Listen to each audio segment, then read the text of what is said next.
Sanibonani, assalamu alaikum. Bafowethu base-Afrika, ngikhuluma nani angikho ethuneni. Uyofunda kwezakho ukuthi ngikhuluma ngobani. Ngikhuluma nani angikho ethuneni, kodwa ngisesibhakabhakeni kanye nabanye ozakwethu. Sibuka izwe lethu libuya, iyabuya iAfrika. Omunye wakithi eAfrika bamuxhopha ngemali, uBarack Obama loyo. Bamuxhopha ngemali, bamukhohlisa ngemali, wagcina engibulele.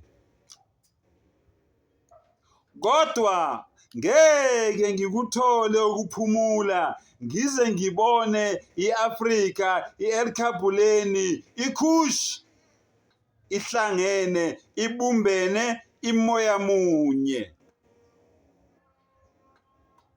Inebhange ngodla elilodwa elimele iAfrika. Inemali eyodwa, engasekho amabhoda eAfrika. iAfrika inomongameli oyedwa.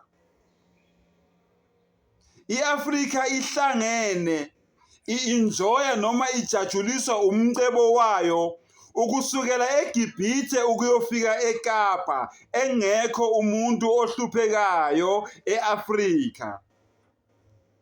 Abantu base-Afrika bejabulile. iAfrika ibuyele back. Bengakabi nale conference le yaseBerlin ebizwa ngeBerlin Conference, laba behlangene khona beplana ukuthi iAfrika bazoyiqhekeza kanjani, bazoyihlukanisa kanjani, bazobaxabanisa kanjani abantu base-Afrika, bazoyiletha kanjani inzondo yeAfrika, bazowaletha kanjani amagqubu eAfrika, bazoletha kanjani ukuzazisa eAfrika, bazoyiletha kanjani intukuthelo eAfrika. Ngingakakuboni konke lokho kusukile eAfrika, angeke ngikuthole ukuphumula.